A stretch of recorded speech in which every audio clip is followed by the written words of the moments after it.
All right, thank you so much. Rare opportunity to get some insight into what BlackRock is doing with digital assets. I really appreciated that conversation. Coming up next, we have a panel called Beyond UX, Building a Blockchain for Developers. Please help me welcome to the stage Thompson, CEO of Sui Foundation, Mert Mumtaz, co-founder and CEO of Helius, Martin Derka, co-founder of Zircuit, moderated by Dan Hughes, founder and CTO of Radix. Please help me welcome to the stage with a big round of applause.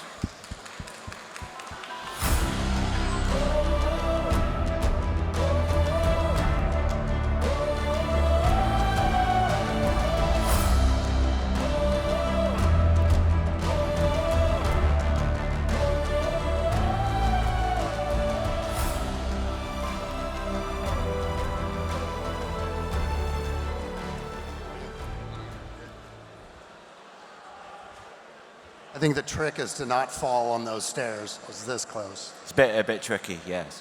Hello, everybody. My name is Dan Hughes. I'm going to be the moderator for this interesting panel we're going to have this afternoon about Beyond UX, building a blockchain for developers.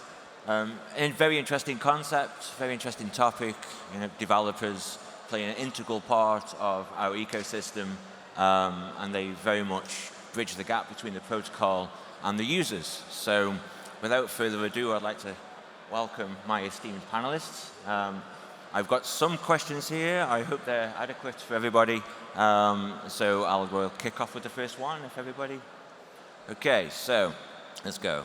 I made some notes, by the way. I've just written these, so my bad. So developers, as I just said, are like the conduit between the protocol and the users.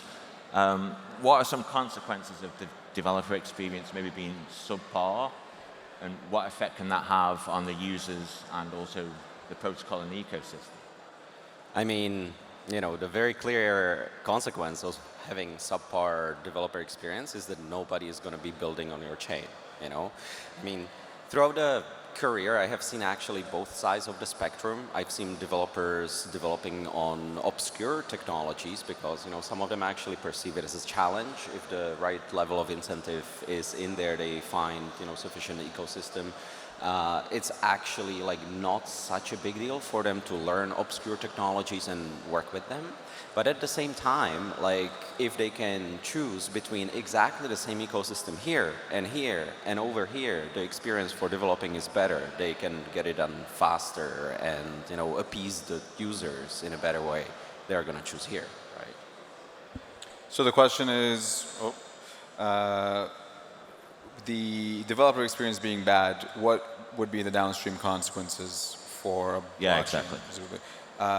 Yeah, I mean, I think probably I have somewhat of a hot take on this, which is that it actually doesn't matter so much at the beginning as it does later on. And the reason is I'm just using empirical history, right? So when Solana first launched, the developer experience was awful. Like you could not do anything without killing yourself or just writing something horrible. But that didn't matter because the developers would eat the pain on behalf of the users. And so if you do that and you build a system that actually works much better than some alternative, as long as there's users, the developers will come and try to build for them.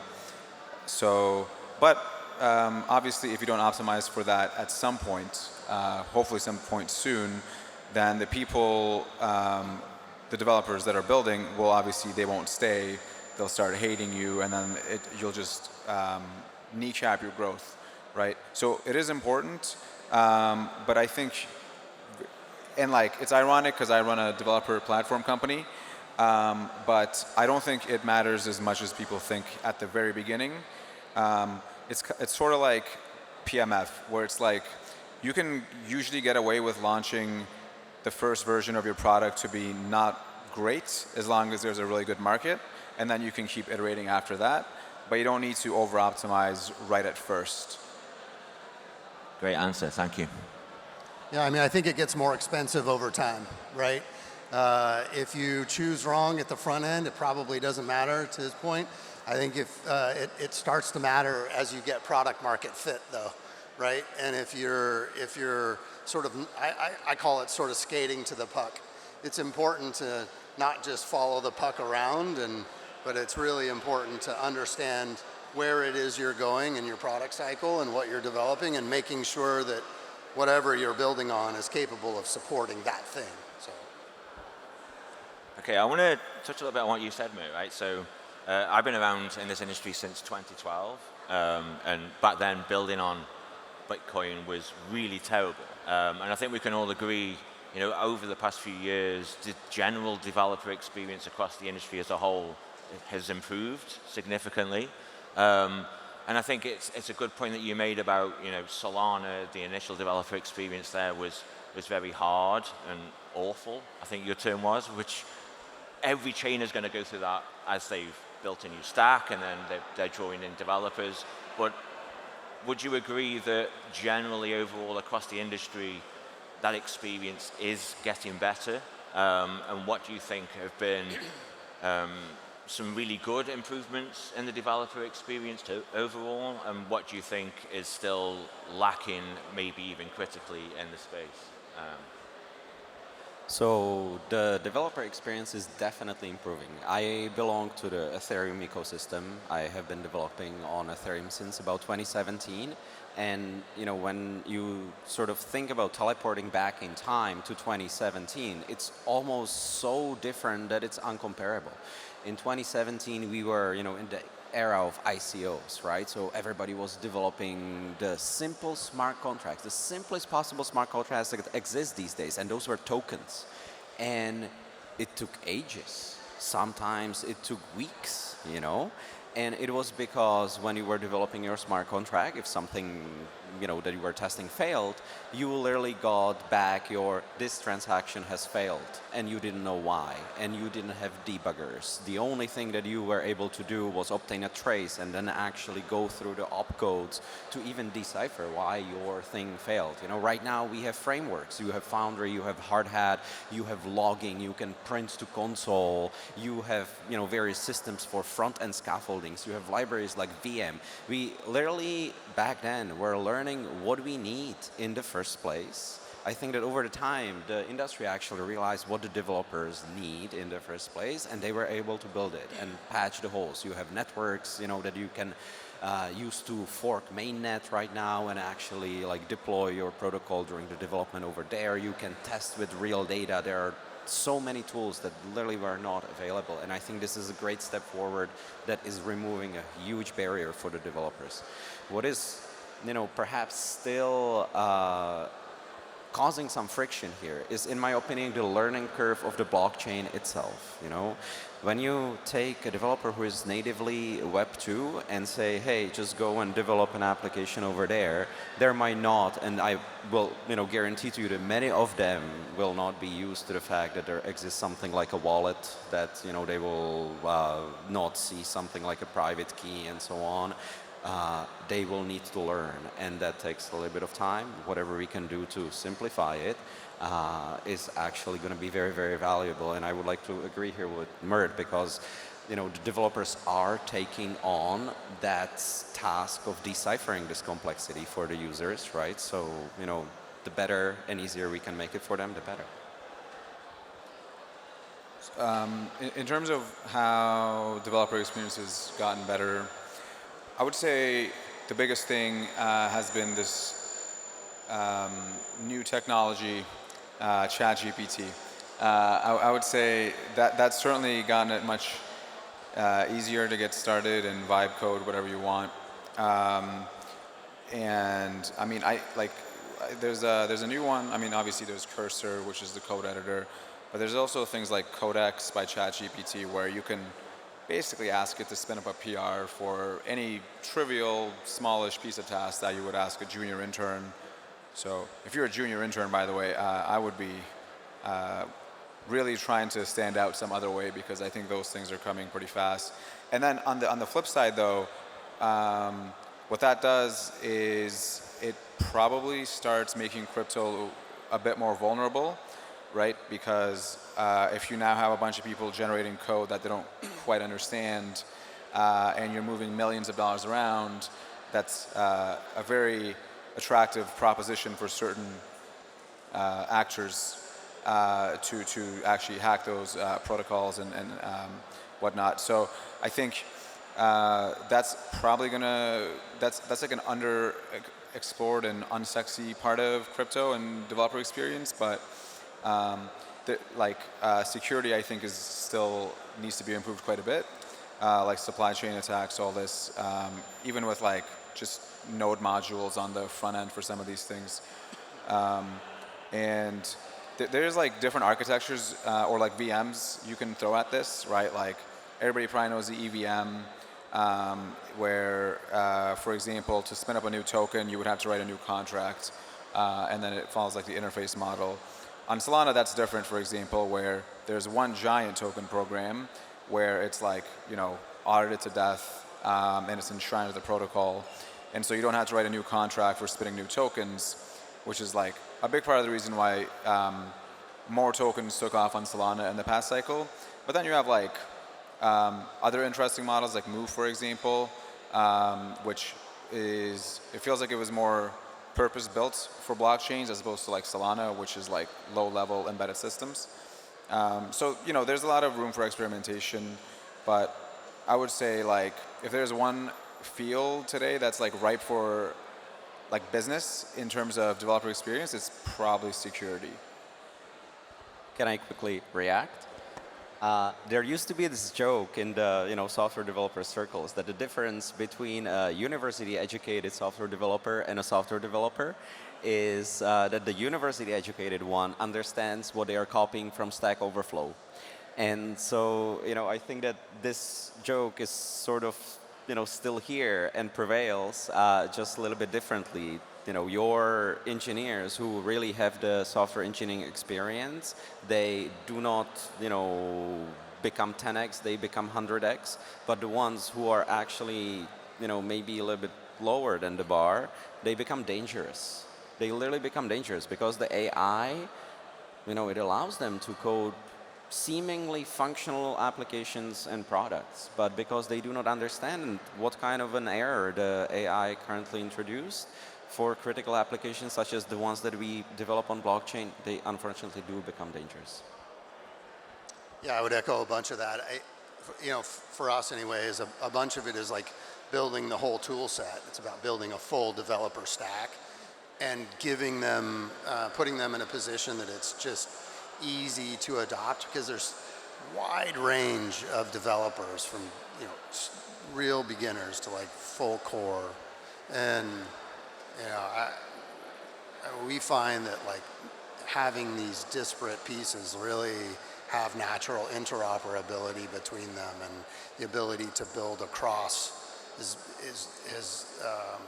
I just feel like that our industry in particular is maturing right now to include AI, and we'll see how that all plays out. But the developer experience to me is maturing recently, I think.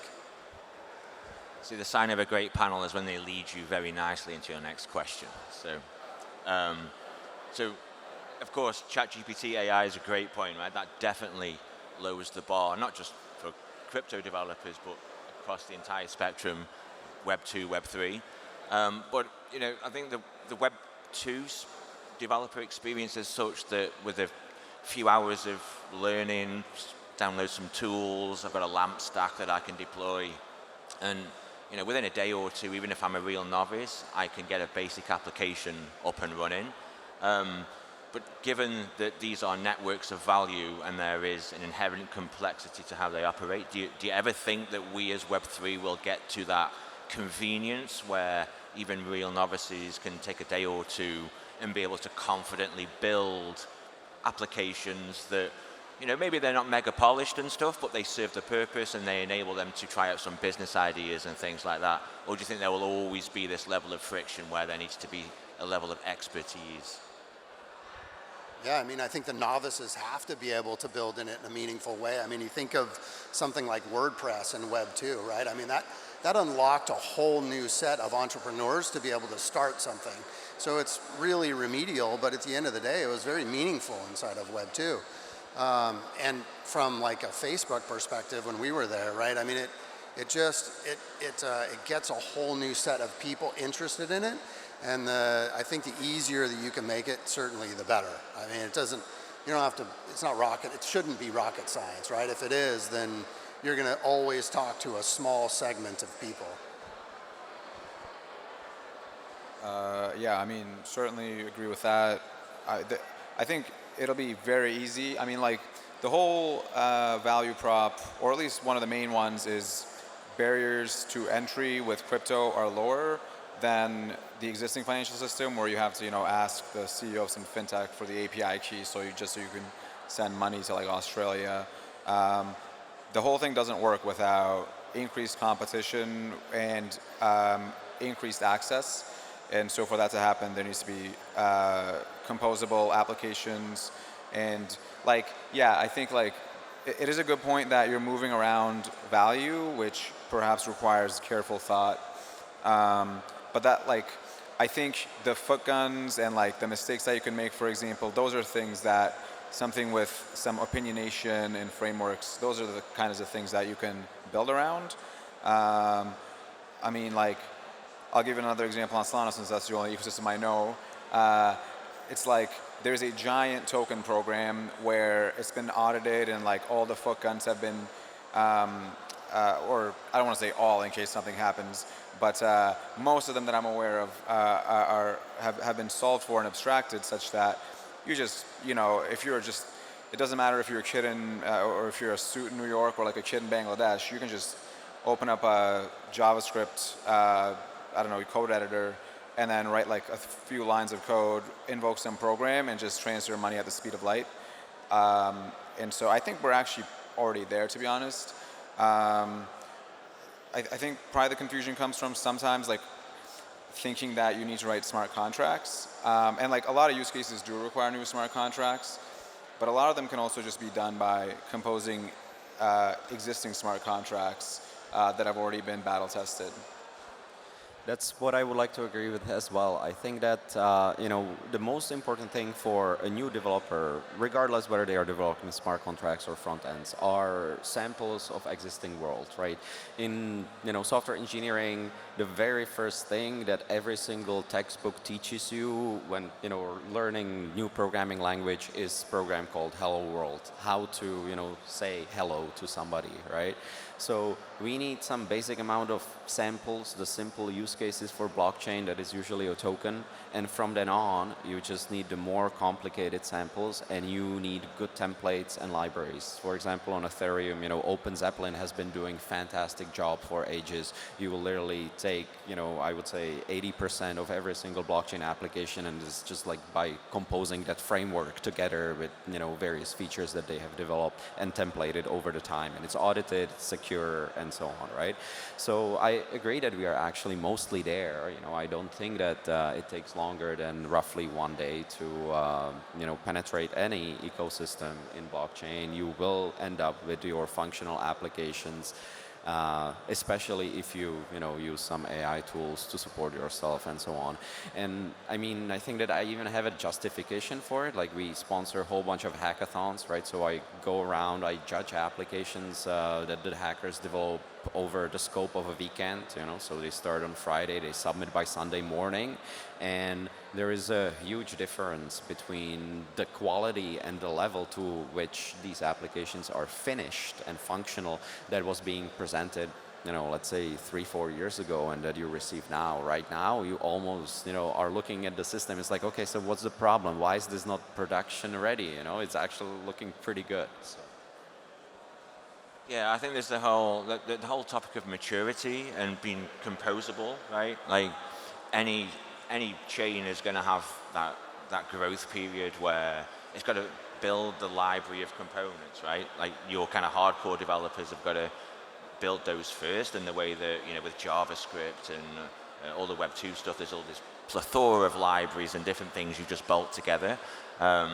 And that's really good to see. You can have this composability, which takes a lot of load off the developers or the users. But there's a lot of interest at the moment around like abstraction of things as well, right? And some conversations that I've had, people are concerned that may complicate the developer experience again. So account abstraction was a recent thing in the Pectra upgrade, I believe, right? So do you guys have any thoughts around if those concerns are true, if they're warranted, or if we just don't have to worry about abstracting away a lot of this stuff? Does that add complexity back into the developer experience, or does it actually do what it's supposed to do and pulls it out? So this sort of, doesn't touch only on the developers, but that's sort of a combination of developer experience and end user experience. Blockchains are complicated. Your bank doesn't ask you how much you want to pay in gas for your bank transfer and how much that gas is actually worth to you and so on, right? So developers, that's the part where they have to learn. If we manage to abstract it away and perhaps even achieve the experience where it doesn't matter whether the underlying chain is Solana or whether it's Ethereum or whether it's some future chain that doesn't even exist today, and somehow manage to abstract that layer away and standardize, that's obviously very, very positive. You touched on the account abstraction. That's actually also sort of interesting element. So sometimes what happens in this space is that we innovate in a way that sort of didn't exist before, and not everybody agrees with this innovation. So you mentioned the Pectra upgrade. Pectra upgrade of Ethereum brought some mechanic for account abstraction. It's called EIP 7702, and what it essentially allows is for you to sign some special transaction that says your wallet, your externally owned account, will start behaving as a smart contract, and that's really powerful in some way. But we arrived to a situation where the wallet said no. We actually own our users. We feel that we are responsible for their safety and security, and we do not think that this feature is actually good for them. So majority of Ethereum wallets right now will prevent you from using EIP 7702, and they will not allow their users to sign such transactions, and therefore they will not allow developers to actually work with this EIP effectively, because they just don't feel like it. The outcome of this is that you have a developer who is trying to achieve something, and then they try to test it, what that user experience at the end is like, and then they learn that the wallet is just like not signing that part, right? So it's sort of weird, some abstractions are good, some abstractions are bad. There are multiple opinions everywhere. We are tech innovators, we like to compete, and we like to make the space interesting. I didn't hear the question. Okay, so basically, there's a lot of interest around abstraction, like account abstraction, to give more flexibility in what developers can create and how the users interact with applications. But do you think that abstracting too much can actually inject complexity back into the developer experience, or do you think that's not a concern? Well, yeah, I think the question, I think it's too general for me to have a meaningful opinion on it. I think things that are painful should be abstracted, or no, I would say the things that are too painful will be abstracted, because otherwise they wouldn't work to begin with, right? Like if the pain is causing somewhere in the flow such that people just don't go on, well then the solution for them to finish is going to be abstracting that. And so there's like a evolutionary aspect to abstracting the things that need abstraction. In terms of like, sometimes people will say that, well, in the future, and this is like super common, in the future that, all the blockchains will be abstracted away and nobody will know what blockchain they're interacting with. I think that's incorrect, and everybody yells at me when I say it, but like it can't be correct, because they all have different security properties, right? Like if I'm storing my, $5, then okay, yeah, I don't care. But if I'm storing like $50 million and you're telling me that I don't know which blockchain it's on, it's like, how do I know it's secure? What am I supposed to do here? So I don't think like everything, there's always like this analogy to like Web 2 where it's like, oh, you don't know what cloud provider you're using, so why would you know which blockchain you're using? And it's like, well, if it was a cloud provider like AWS, then you wouldn't need the blockchain to begin with, right? You could just also use Google Cloud. It's fine. But so there must be some fundamental differences here. So I think the things that will be abstracted will be just it's good because it's going to be a competitive evolutionary force. So like, for example, a good example is MetaMask versus Phantom, right? MetaMask was by far the biggest wallet and, well, really the only wallet. But then Phantom came and then started making opinionated decisions, now somewhat due to the underlying blockchain they were on, but then somewhat due to their own beliefs about what to abstract and what not to abstract. And the users said, we like this version better, and so that's what they went with. And so tomorrow, if there's another Phantom which does different decisions and they get more users, well, then the market kind of tells you, right? So I think, and none of my opinions will be too relevant. I think the users will decide what they want and what they don't want. Yeah, I'm not going to pile on that too much, but I'll just say that to me, it's all about user experience. And if you can simplify their interaction, I'd rather thrust that sort of development work on developers rather than on end users. So you look at something like zero knowledge, right? And the ability like ZK login where you can log in with just a simple OAuth, right? Your Google account, your Facebook account. These things to me are super useful, right? They just allow for onboarding in a very meaningful way at scale. And to your point, I mean, it's already proven security and there's already, so, but again, I think there's like this range of developers that will want some amount of abstraction and others will not. Others will want to dive in and really get into the weeds. Yeah, I guess it depends on the application they're building, who their user base is. Abstraction may be something that they want, or they may want to get deep in the weeds so that they can produce different features. But I think Mert's point about abstracting away the pain points, I think that's important, right? Don't abstract everything, just the things that are causing issues, and be sensible about what is abstracted and done in a way where it's understood why and what benefits it brings. But yeah, a lot of it's just knowing your customer, right? Really having a good sense of who they are, what they want, and you don't want them falling off in the middle of, signing up for something, right? I mean, there is actually one negative aspect of abstraction, and it's that it's abstraction. It makes you lose access to the special features of everything that is underlying and that was abstracted away. So sometimes when you are a developer, you like to work with your framework that actually unifies the technology, the underlying backends, and you learn that framework really well. And suddenly a new blockchain shows up and it allows something, better, and you want to use it. And suddenly you realize that because you are using some kind of a framework that is abstracting away a lot of stuff, you don't have access to it. And then you find yourself jimmy-rigging like two stacks together because you actually want to use that thing natively, but you also already have rest of the system that was developed on that abstraction, and that actually does cause occasionally a lot of mess. great answers, thank you. There was something that you mentioned about the security properties and abstraction, and then I thought about a different aspect of looking at the developer experience. So we've talked a lot about how developers enable the users and the flow of value that way in terms of the applications that are made.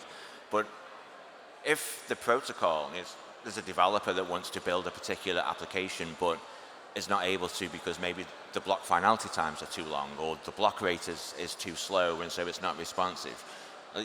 Do you think that will ever become a critical issue, that protocol limitations, the properties of the security just de facto don't allow for certain types of applications?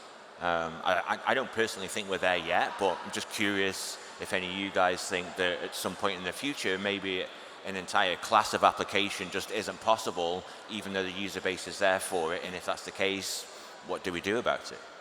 I mean, I think that's a real concern, right? I mean, I can say even when we were at Facebook, we built Move for a reason. We didn't build Move because we wanted to. Move was built because there wasn't a language that would support 3.5 billion people a day.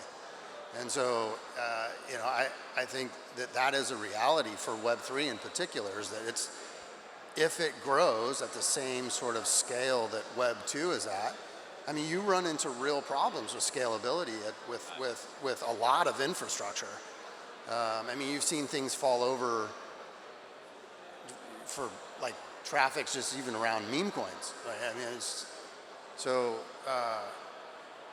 I mean, that's this. If you go through any third-party risk management, anything, right? This is going to be a question for any enterprise, any institution, any government. They just simply won't be able to build on infrastructure that can't support it. I mean, the developers always have to fully understand the limitations of the technology and create their products in the way that the technology supports it. Like, if you take a pigeon and you take a string and you take a car and you tie the pigeon to the car and say, we will fly to the Mars, like, probably not, it doesn't work that way, right? So, in the spirit of blockchain, like, talk to, let's say, credit card issuers and tell them that, the settlement time or finality of a credit card transaction is, I don't know, 7 days on an optimistic rollup. Like, they will probably not be happy with that, right? So absolutely, the properties of the protocols, they do impact the level of product that you can develop with the said protocol. I think the history of crypto has been a little backwards, where you build the blockchain and then you try to sell it upwards. And so you have a solution looking for problems and you're like, okay, which problem do I fix? And so you end up doing ridiculous things like, I don't know, dog food on the blockchain or something. Where the actual way which presumably you would want to do is you look at the market and you understand which problems are big problems that actually require solutions, and then you would design a solution with something with that in mind, right? So, like, you don't want to build a key and then just look around every single door in the world and be like, which door does this open? You want to look at all the door holes, and then you want to design the key. It's like, okay, this actually works.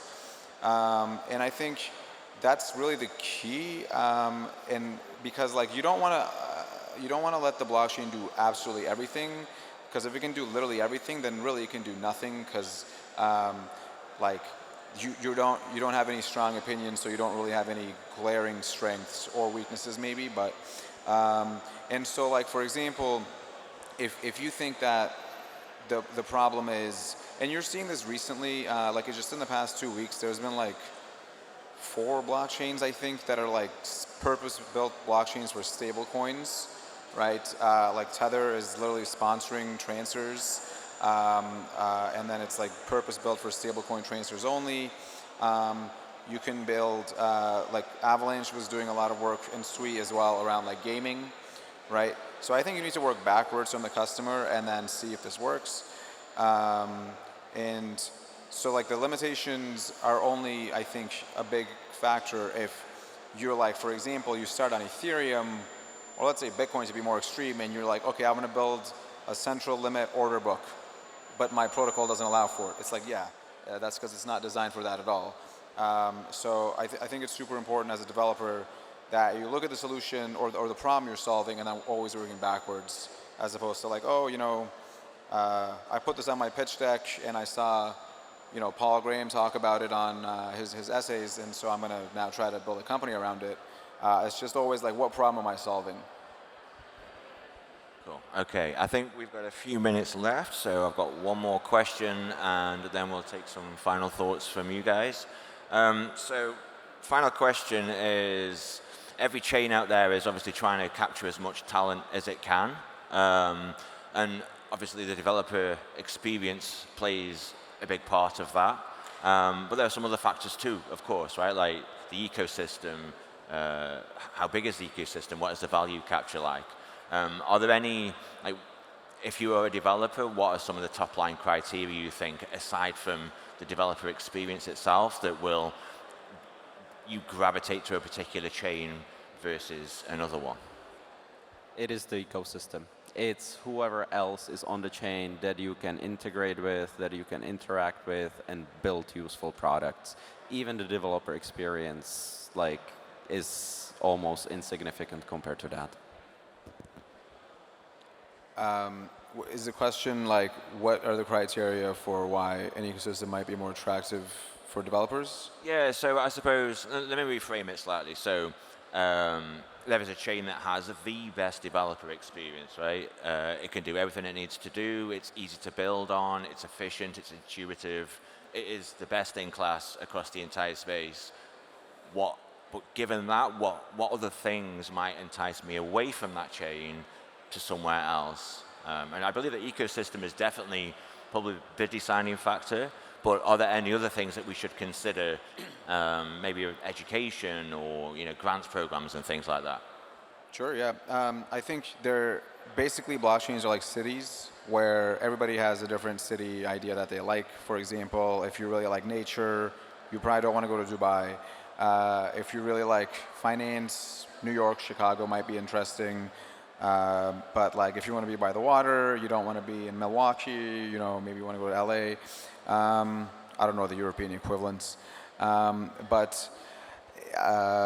like it just depends on, so like, okay, then the question you might ask is what are the different traits for a blockchain? And it's like, yeah, there's the community aspect, the ecosystem aspect. Liquidity is extremely important, and probably the one thing that can't be forked is state. So like who has what assets in what amounts, right? This is also why Ethereum is still quite strong despite being not very performant. It doesn't matter because they have so much unforkable state, like with the amount of TVL they have, the amount of stables printed there, and the existing network effects, right? Because blockchains fundamentally are networks, and so what you really need to look at are the network effects. Yeah, real briefly, I think two things. I think it's important to give developers an actual set of tools that work, that they can build meaningful things, and I think that naturally creates gravity. That's one.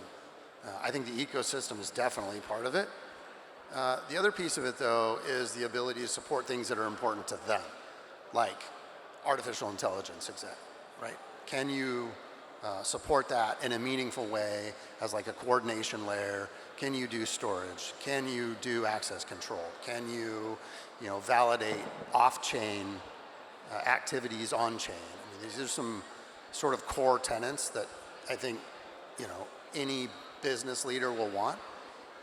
Ultimately, I think developers go where the work is, though. If there's business that wants to build on an infrastructure and they can get paid to do it, they're going to learn how to do it and build on it. I mean, it's pretty simple economics as far as that goes, right? Okay, so any final thoughts from you guys on anything you're excited about in developer experience or ecosystems, anything that you want to mention before we wrap up? Any final thoughts? We need more developers. If you can do one thing today, go to a developer who is not blockchain oriented and say, hey, you should develop on blockchain.